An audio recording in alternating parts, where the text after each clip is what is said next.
Streets, Jimmy acted on instinct. He didn't wait to be nabbed. In a burst of straw, he shot up and made a leap for the door. Cutwater, startled, lost the merest breath of time, but it was enough. Jimmy flung open the door and ran. His long arms outstretched, Cutwater lurched after him, and Prince Brat followed. Jimmy vanished into the wild green tangle. He jumped a great fallen log, ducked under low-hanging branches, and, like a rabbit, made sudden changes in direction. He could hear Cutwater behind him, breathing like a bellows. "I'm on your track. Stop before I get aggravexed with you, Prince." Jimmy covered the ground at a full tilt. Leaves cracked under his feet. Jimmy covered the ground at a full tilt. Leaves crackled under his feet. Gah, he thought. He might as well be leading a confounded parade for all the noise he was making.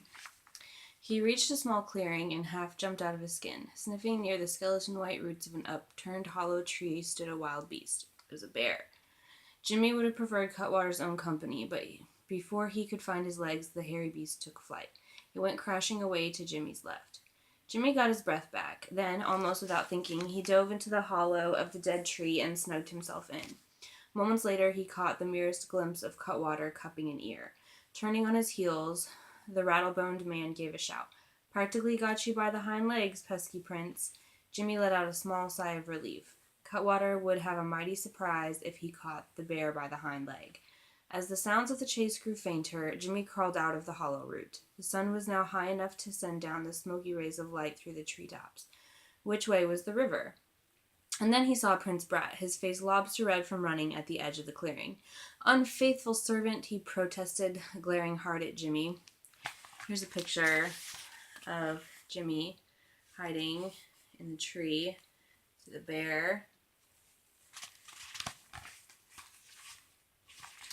Until this moment, Jimmy hadn't had a moment's pause for anger, but now fury shot into his eyes. "Curse this blabber-tongued, hateful prince. You betrayed me." "You'd have deserted me without a care," Jimmy bristled. "Ain't it me they think is the prince? If you hadn't pointed me out under the straw, Cutwater would have flown off to pick up my tracks, and we could have crept away dead easy. I wouldn't be running my lungs out." The prince pondered this for a moment. He nodded. "Then I forgive you."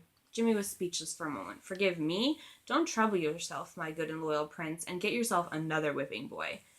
"But I have not dismissed you from my service," said the prince calmly. "Why dismiss myself?" Jimmy fired back. "I'll get where I'm going, and you can find your own way back to the castle." "I'll go with you." "Not likely." Jimmy turned to the right and beat his way back into the foliage.